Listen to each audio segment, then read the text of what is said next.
Combining power with speed and maneuverability, the frigate was the most versatile warship in the age of sail. Through the 18th and early 19th centuries, frigates prowled the seas, acting as the eyes of the fleet for the navies they served. They were equally important as a source of both intimidation and protection for the merchant ships that were the lifeblood of maritime trade. And when engaged in battle, frigates could be devastating. Among the most powerful sailing frigates ever constructed were those designed by American Joshua Humphreys in the late 18th century.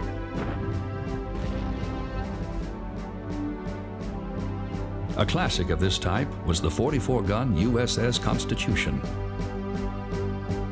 204 feet long, 43.5 feet wide, and displacing nearly 1,600 tons. She was significantly larger than frigates in other navies. Yet with her fine lines and over 42,000 square feet of sail, the Constitution could turn deftly on the ocean waves and reach speeds of up to 14 knots. The courageous men who served on these vessels were as important as the ships themselves, winning fame and their country's glory while providing some of the most stirring moments in naval history.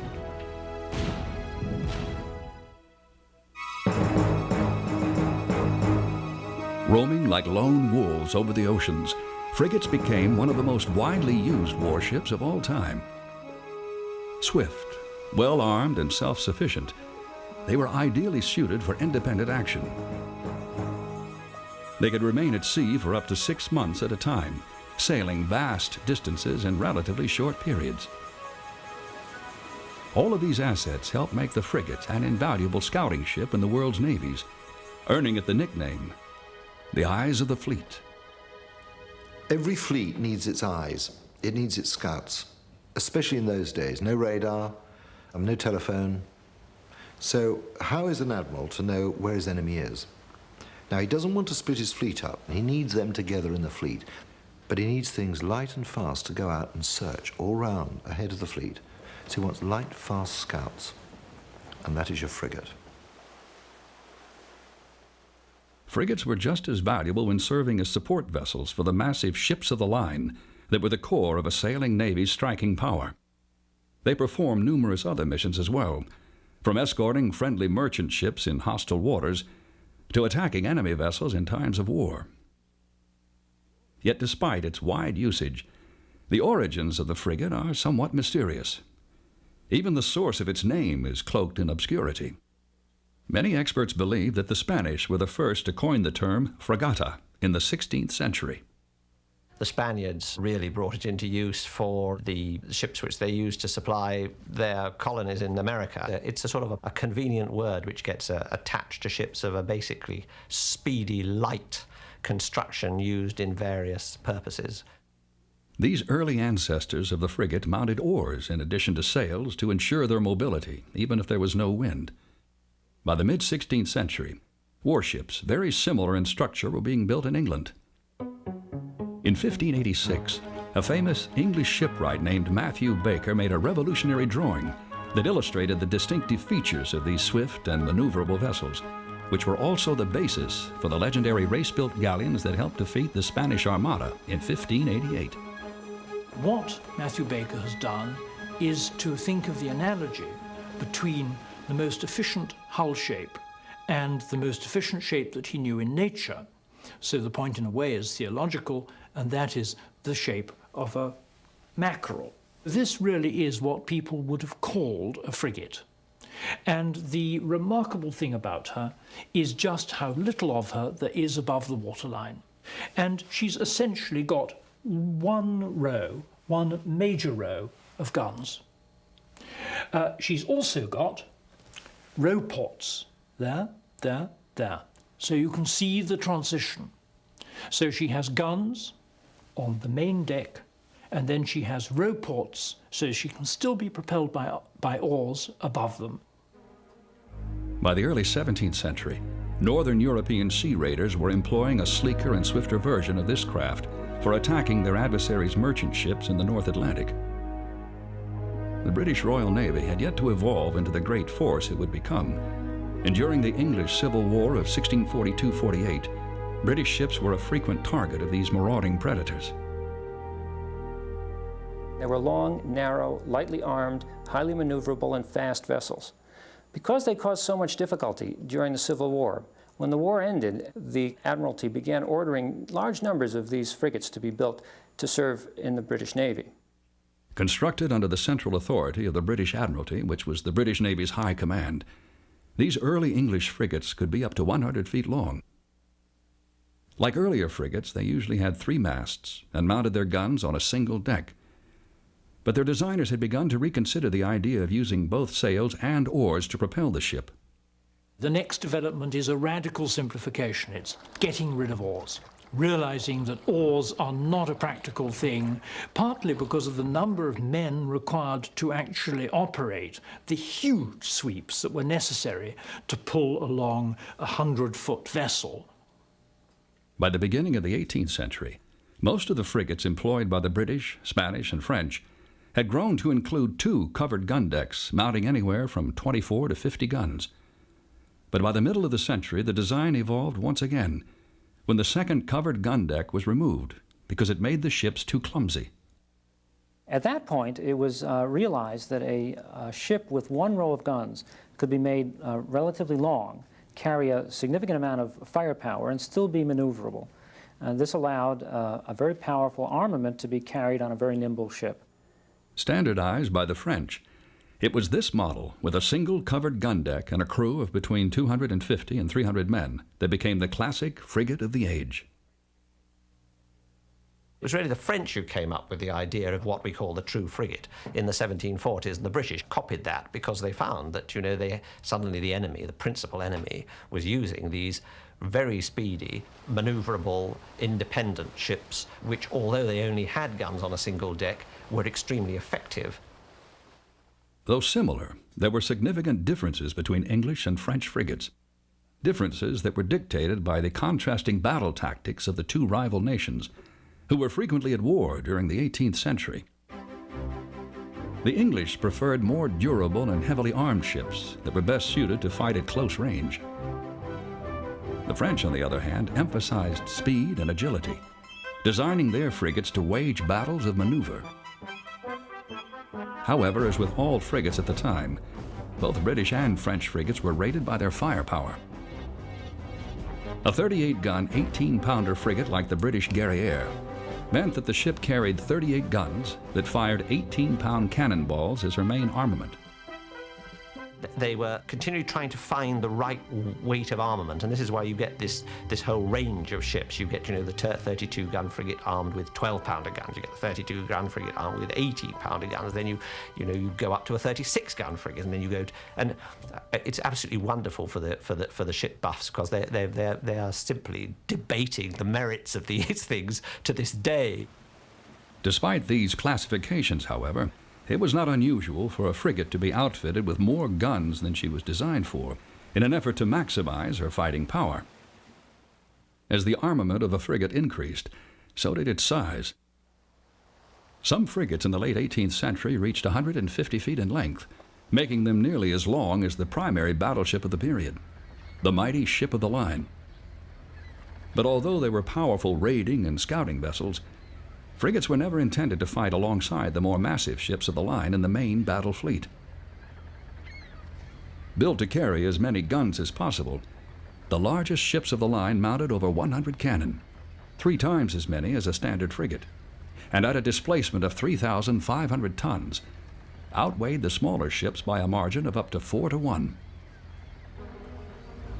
Nevertheless, frigates did perform valuable service during clashes between main battle fleets. When the opposing ships of the line arrayed themselves in the single-file rows that were the standard battle formations of the age, frigates took their place on the perimeter, out of the line of fire. From there, they used their speed to dart in among the thunderous barrages, rescuing sailors from sinking vessels or towing damaged ships of the line out of harm's way. But perhaps their most important responsibility was to relay flag messages from the fleet commander to the other ships in the battle line, whose captains often could not see their leader's signals because the billowing sails of the ships leading or following them block their view. If you've got a fleet which is moving in the same direction, you can't actually see the signals of the vessel in front or behind you. You've got to have somebody out to one side. Hence the importance of repeating frigates. They were the vessels which could act as repeating vessels, sending messages back from one end of the line of battle to another. Yet for all their valuable service in the well-known fleet actions of the 18th century, the versatile and independent frigates still spent most of their time alone, scouting and raiding on the wide open sea. It was a sea which provided great opportunities for the daring captains of the frigates.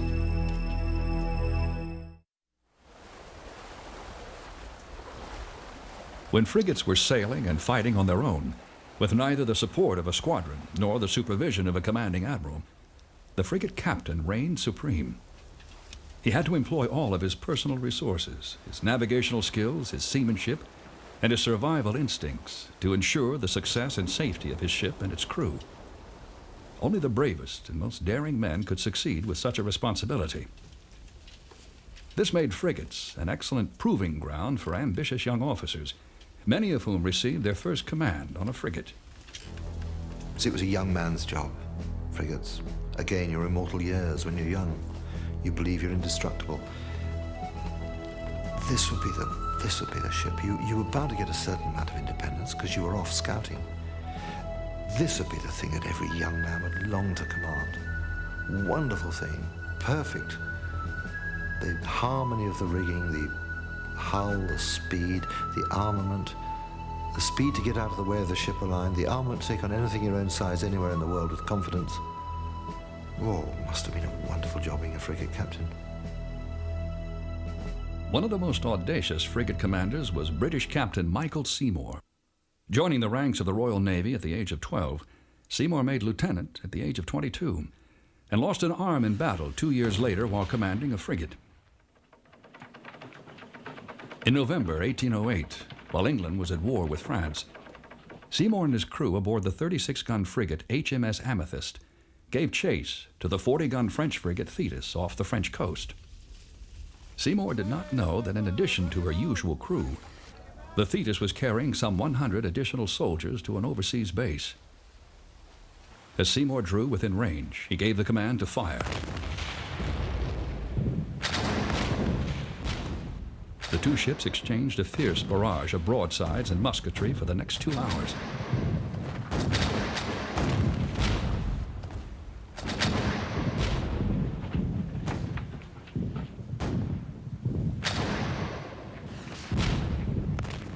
Finally, with her sails blasted full of holes and one of her masts shot away, the Thetis surrendered.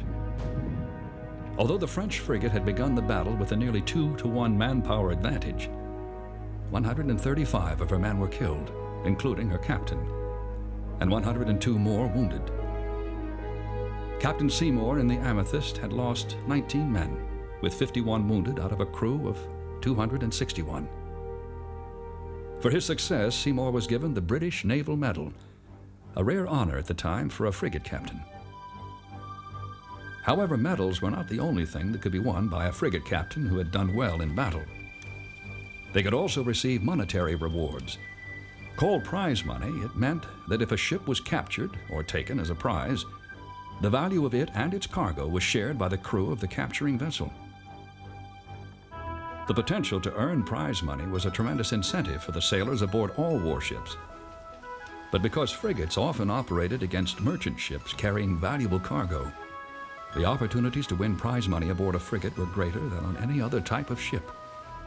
Prize money was, of course, the way you encouraged everyone. If a ship fought, say, a French ship and captured it, and that ship was considered to be a good one, it would be bought by the Admiralty, and the money would be shared amongst the captain and the crew. So if you wanted to make a lot of prize money, you had to decide what the best thing to be in. Now, if you're in a frigate, you've got the speed, the agility to go and capture other ships with greater ease, merchant ships in particular. And therefore, your chances of making prize money were really quite good. After determining a ship's worth and taking a percentage itself, the court would then divide the rest of the prize money. The captain of the victorious ship received the greatest share, 3/8. The remaining 5/8 were apportioned among his officers and crew according to court specifications. The captain got the lion's share. Well, of course, he had the responsibility, and he directed the fight, and so I suppose you could say he deserved it. But all hands participated. Even the lowliest ship's boy got his cut. It was small, but in his terms, it was big money. The court guidelines determined not only how the money was distributed, but also whether or not the captain and his crew had taken the prize legitimately. They weren't allowed to go and start a war on their own, for example. They weren't allowed to go and prey on neutral shipping. They could only prey on the shipping of the enemy. And if you broke those rules, well, your career probably came to a fairly abrupt halt. When the court upheld a prize, however, the frigate captain stood to win astounding riches. In one famous incident in 1799, 4 British frigates captured 2 Spanish ships carrying loads of gold and silver. When the prize money was distributed, each of the 4 English frigate captains received a staggering £40,000. Since a frigate captain's salary at the time was just over £100 a year, each man had earned approximately 400 years' pay in less than a day.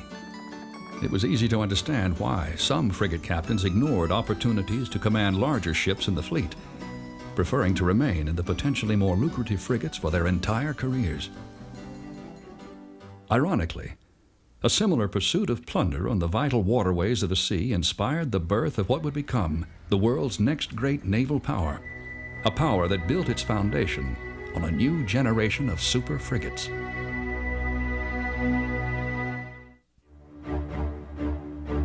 The United States Navy can, for the most part, attribute its beginnings to piracy. By the end of the 18th century, the Barbary Corsairs, a loose collection of marauders from the North African countries of Morocco, Algiers, Tunis, and Tripoli, had begun regularly preying on American merchant ships in the Mediterranean Sea. But the new nation of America lacked a navy to protect itself from these attacks. In 1783, the American people celebrated independence. What they didn't celebrate and didn't understand is that while they had gained independence, they had also lost something. They lost membership in the British Empire. And by losing membership in the British Empire, we lost the protection of the Royal Navy. So American vessels at sea became fair game for almost anyone who wanted to prey upon us. Despite recurring assaults by the Barbary Corsairs, it wasn't until 1794 that the U.S. Congress responded to public pressure and authorized the creation of a navy. It decided to build 6 new frigates. Frigates were desired because they were something of a compromise. They knew that building smaller vessels, such as brigs or sloops, simply would not do the job. They would be too small for the exercise of power in the Mediterranean. On the other hand, we could not build ships of the line. Ships of the line are enormously expensive to construct, and they consume tremendous manpower. Although they were less expensive than ships of the line, the new frigates were still the largest defense expenditure yet for the U.S. government. Congress allocated the then enormous sum of almost $700,000 for the work. With so much at stake, someone with skill and experience was needed to oversee the task. That man was Philadelphia ship designer Joshua Humphreys. Humphreys was chosen because he was a well-known Philadelphia shipbuilder, had a very high reputation, had been building vessels in Philadelphia for many, many years. Humphreys' goal was to design frigates that combined the strength and durability of British warships with the swiftness and agility favored by the French. In addition, he intended their main armament to be 44 guns, 30 of which fired 24-pound cannonballs, significantly more firepower than carried by standard European frigates. But the extra armament would create extra weight, which could not only weaken the ship's structure, but potentially make it slower and clumsier as well. When you had a ship of war and you had these 1 or more gun decks lined with guns, they went as far forward and as far aft as possible, putting huge weights at the extreme ends of the ship, which meant it had a natural tendency to droop at each end. These downward forces put extraordinary stress on the keel, an enormous piece of timber running lengthwise along the bottom of the ship that served as its structural backbone. This was called hogging. I suppose because the resultant shape of the keel was sort of like a hog's back. Now, hogging in its severest form would cause the ship to break its back. In lesser terms, it caused maneuvering problems, stability problems. It was a bad thing, pure and simple. Now, what Humphreys did was he put in a series of vertical members between decks to distribute the weight from the gun deck down more evenly to the next deck, called the berth deck. And below the berth deck, down in the hold, leading from the underside of the berth deck, were a series of diagonals that then directed this force toward the center of where this bending would occur, and had those diagonals meet one another there, so they were pressing on each other, like isometric exercises. This is one of the diagonal riders I mentioned a moment ago, Joshua Humphreys' unique contribution to naval architecture. There are 3 pairs of these coming down from the bow and 3 other pairs coming forward from the stern. They sweep along the curve of the hull until they finally meet at the keelson. There, the opposing forces cancel one another out and eliminate the problem of hogging. This unique structure was present in all American major sailing warships until the end of the age of fighting sail. By solving the problem of hogging, Humphrey's brilliant innovations gave his new ships the structural strength to be made larger and more powerful than any frigates afloat, while still having the sleek, stable hulls necessary for great speed and maneuverability. The results were vessels that could outsail and outfight any other frigates in the world. When the design for the American frigates, what they really put forth was not your ordinary, run-of-the-mill, conventional frigate. These were really super frigates. In 1797, the first 2 of Joshua Humphrey's new super frigates were launched: the United States in Philadelphia and the USS Constitution in Boston. Yet before this occurred, the U.S. government decided to pay tribute money to the Barbary corsairs in exchange for a guarantee that they would no longer interfere with American trade in the Mediterranean. To some, it appeared that the new ships had been built for nothing. But a different threat soon emerged. In 1798, with France involved in a war with England, French warships began seizing American vessels. France had been our ally in the American Revolution. She had helped us achieve independence. But then when she went to war with Great Britain, she expected us to come to her aid. We did not. We proclaimed neutrality. That proclamation of neutrality was seen by the French as a betrayal. And so the French began to harass our trade. In the ensuing undeclared or quasi-war with France, America's new frigates quickly proved their worth. In separate engagements, the 38-gun USS Constellation defeated the French frigates L'Insurgente and Vengeance. By the end of the 2-year war, the 45 military vessels employed by the U.S. had captured 95 armed French ships. America's valiant young sailors and her even younger Navy had passed their first test. There was no trading of territory. There were no great surrenders. Nonetheless, during that war, the American Navy had demonstrated its power to protect American commerce and to keep at sea for long periods of time. The fledgling U.S. Navy would soon be called upon to prove its capability again. Trouble was once more brewing in the Mediterranean, where the Barbary ruler of Tripoli suddenly demanded additional tribute. With its new navy in place, the leaders of the United States now believed they had the means to contest such extortions. In June of 1801, President Thomas Jefferson dispatched a squadron led by the frigates President, Philadelphia, and Essex to the Mediterranean as a show of force. Yet despite the U.S. presence and a subsequent naval blockade of Tripoli, the corsairs remained defiant, actually increasing their tribute demands. As the undeclared war continued into October of 1803, trouble struck for the U.S. Navy when the Philadelphia, under the command of William Bainbridge, ran aground on an uncharted reef off Tripoli. The enemy swarmed on board and took almost 400 sailors hostage, including Bainbridge himself. In addition to the corsairs' ransom demand of $3 million, the U.S. government had to face the fact that the Tripolitans now possessed a mighty American frigate to reinforce their fleet of smaller vessels. It was not the kind of news that Edward Preble, America's newly appointed Mediterranean Squadron commander, wanted to hear. Here now was a great threat. Something needed to be done. Philadelphia either needed to be rescued or she needed to be destroyed. Preble made the decision that it was not practical to try to rescue her out of the harbor of Tripoli, that the only alternative was to destroy her. The man who played the key role in this mission was a fearless young lieutenant named Stephen Decatur. When deciding whether to wait for reinforcements or proceed immediately, Decatur brashly declared, "The fewer the number, the greater the glory." On the night of February 16, 1804, Decatur and 75 volunteers stole into Tripoli harbor aboard a small ship, the Intrepid.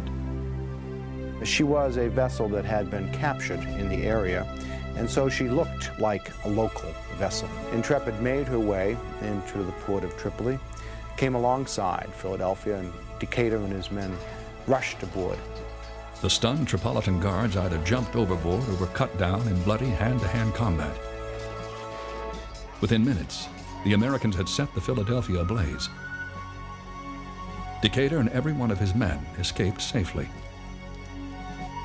When news of his daring raid reached the United States, Stephen Decatur became an instant hero. He was also promoted to captain. At age 25, the youngest man ever to hold that rank in the U.S. Navy. It was an accomplishment that even impressed the most legendary commander in the British Royal Navy. It was one of the most heroic exploits in the history of the American Navy. It caught the attention not only of Commodore Preble, who promoted Stephen Decatur, but indeed even Admiral Horatio Nelson remarked on what a heroic and magnificent exploit this was by the American Navy. Despite Decatur's heroism and Preble's relentless bombardment of Tripoli from the Constitution, one fact remained unchanged. The Corsairs still held William Bainbridge and all of his men hostage. As the conflict dragged on for another year, it began to appear doubtful whether either side would ever prevail. But finally, the U.S. blockade of Tripoli's ports that had begun in 1801 started to take its toll, and in 1805, the Corsairs significantly lowered their ransom demand. Rather than prolong the war further, the U.S. Congress accepted the offer. Although the Tripolitan War ended inconclusively, the memorable exploits of men like Stephen Decatur and the performance of U.S. frigates like the Constitution gave America's leaders the confidence to believe that they could and should protect their country's interests no matter how far from home. Not surprisingly, Admiral Nelson saw these developments in a more ominous light.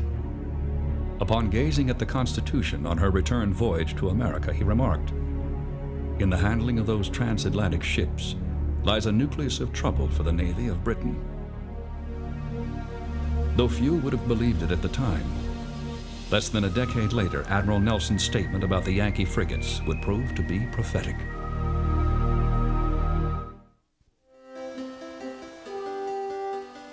Like the quasi-war with France, the War of 1812 between the United States and Great Britain started on the high seas. The Royal Navy had begun stopping American ships and taking U.S. sailors into its ranks by force because its manpower had been depleted by its long-running war with the French. This so-called impressment, coupled with British interference with free and neutral U.S. trade, finally convinced President James Madison and Congress that they had to take a stand. After diplomatic efforts failed to bring about a timely settlement, the United States declared war on England in June of 1812. America's tiny fleet of 17 ocean-going warships had to face what for centuries had been the greatest sea power on Earth. The Times of London scoffed at the U.S. Navy in comparison, describing it as nothing but a handful of fur-built frigates under a bit of striped bunting. There is no other fleet in the world. Indeed, there are no other two fleets combined that can match the strength and power of the Royal Navy. Yet early in the war, a familiar Yankee frigate sent a resounding message to the British that the U.S. Navy would not back down from the fight. On August 19, 1812, about 600 miles off the coast of Boston, the Constitution, led by Captain Isaac Hull, squared off against the British frigate Guerrière. Although outgunned by the Constitution, British Captain James Dockery shared his country's disdain for the larger American frigates, viewing them only as fatter prizes for the taking. Guerrière was a 38-gun frigate, and so was smaller. She had a much more experienced crew. Hulls had only been together 2 months. In the initial moves, both sides thought the other was trying to seek advantage, and they basically maneuvered each other into neutrality. And finally, the Britisher lost patience, apparently, and turned downwind, which was a signal, come on alongside and let's slug it out, and Hull did. At just after 4 p.m., the Guerrière opened fire. But Captain Hull of the Constitution held his guns in check while he maneuvered his ship closer to the enemy. Finally, at a point-blank range of barely 25 yards, the Constitution unleashed a full broadside.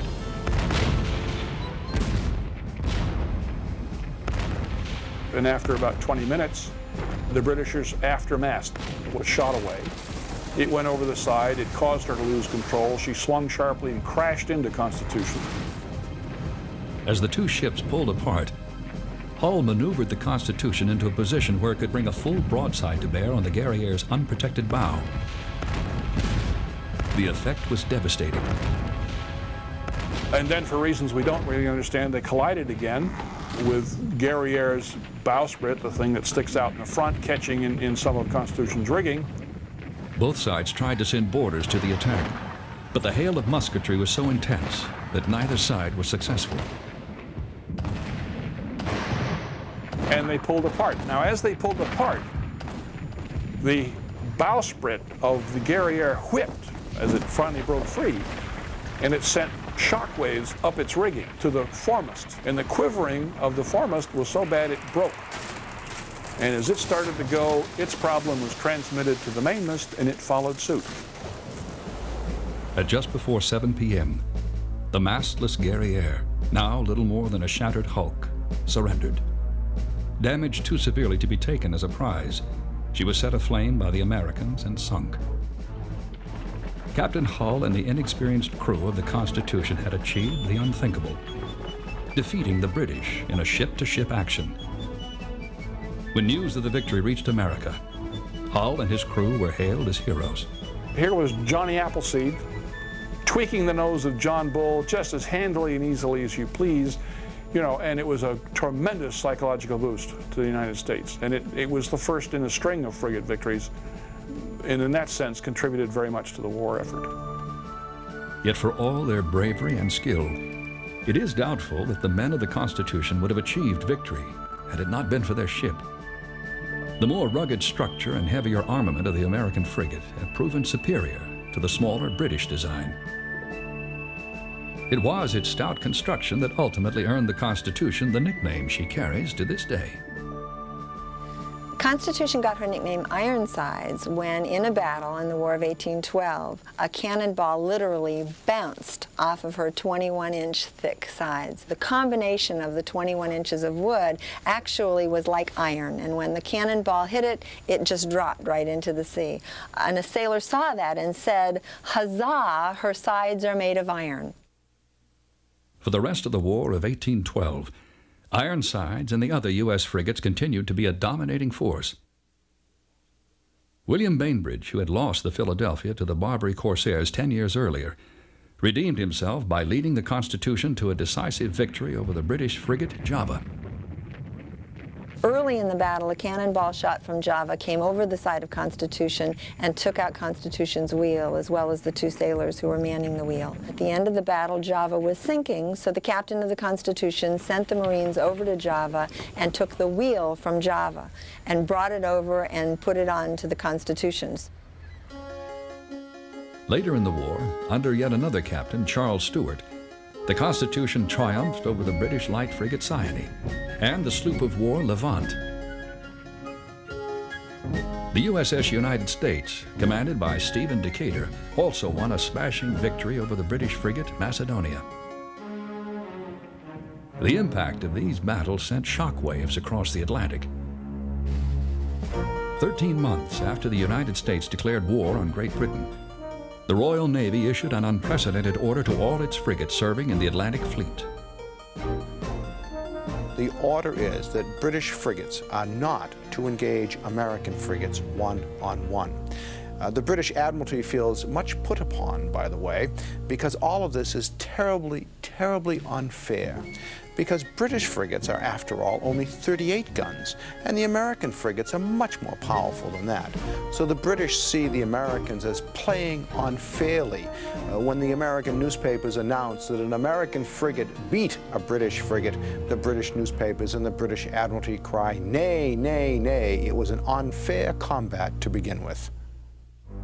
You occasionally hear the British talk about the American frigates as being cheating. Well, that's bad sportsmanship.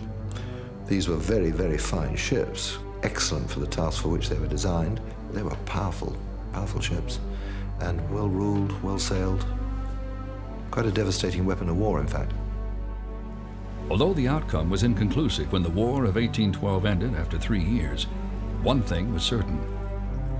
The fledgling American Navy had proved itself a force to be reckoned with on a global scale. The United States ended the War of 1812 in a state of euphoria. It's not that we didn't lose naval battles or duels, but we did. But all this was forgotten. All that was remembered was what we had done to John Bull. The U.S. morale just soared. It brought together many divisive factions in the nation and really guaranteed the continued existence of the United States Navy. It was a Navy anchored by its core of awe-inspiring frigates that was ready to expand once again to meet any challenge on the high seas.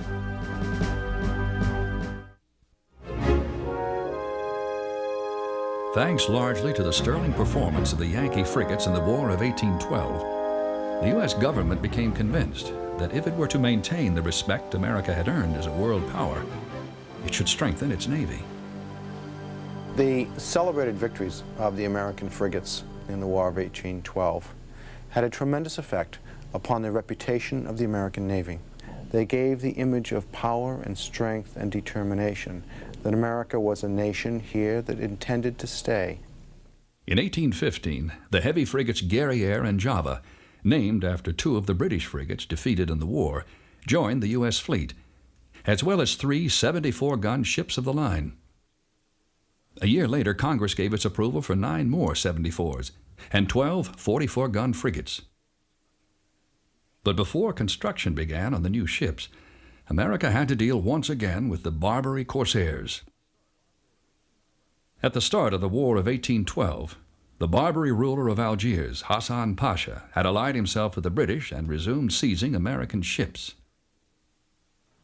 During the war, the hard-pressed U.S. Navy could do nothing about these attacks. Soon as the war was over, however, President Madison dispatched Stephen Decatur and 2 squadrons of U.S. ships to the Mediterranean.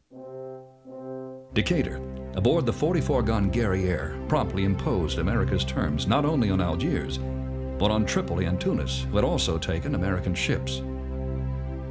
The deals were proposed, as Decatur put it, at the mouth of our cannon, and quickly accepted.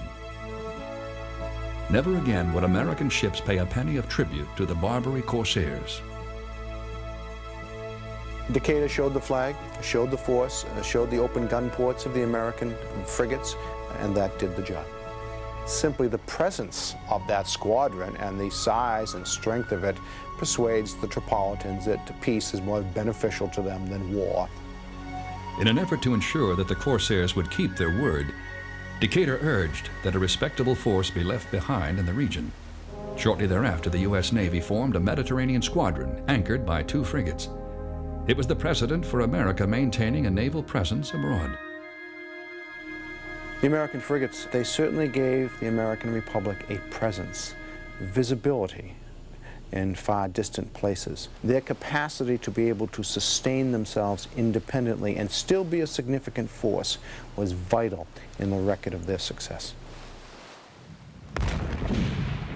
The Yankee frigates had shown their mettle in war, peace, and armed diplomacy, helping to unite a young nation divided by regional interests and differing points of view. The victories of those ships The heroic actions of those captains and seamen gave Americans something to rally behind. It gave a unity and a spirit to the Republic that might otherwise have been lacking, and we might well have been doomed to failure had we not been united as a people in celebrating the victories of these American frigates. Despite their valiant service, life after battle was unkind to most of these remarkable ships. After their active careers ended in the early 19th century, many of the original Yankee frigates were either scrapped or burned. As for the grandest frigate of them all, the USS Constitution, time and inactivity threatened to become more formidable than any enemy ship she had ever faced.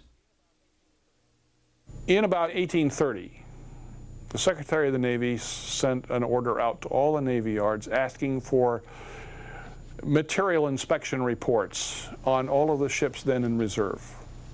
What's their condition? What's it going to cost to bring them on active duty? That was it. When the order was learned here in Boston, one of the local papers got it wrong. Secretary of the Navy to scrap Constitution. A young Bostonian, a Harvard College student by the name of Oliver Wendell Holmes, is so distressed at the thought of Constitution's disappearing that he writes a wonderful poem that, of course, has rung down through American history. I tear her tattered ensign down, long has it waved on high. It is Oliver Wendell Holmes's poem, plus public concern and outrage, that this icon, this symbol of American victory and determination, should be in threat of disappearing. And the Navy Department, of course, immediately recognizes that indeed the ship needs to be kept, and she is kept on active duty. Never once did an enemy set foot upon her decks, except as a prisoner of war. America loves this ship, and I can understand why. She's a symbol of what the country can do. She's a symbol of what the country has done. Restored several times, Old Ironsides is moored in Boston, the place of her birth, and is now a National Historic Landmark, visited by thousands of people from all around the world. I've seen them come from more than 100 countries in every state in the Union, and the feeling is almost uniformly euphoric.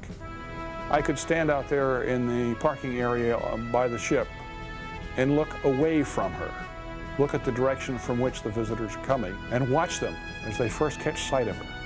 And you know, I don't have to look over my shoulder. I know what they're seeing. They're not just seeing Constitution.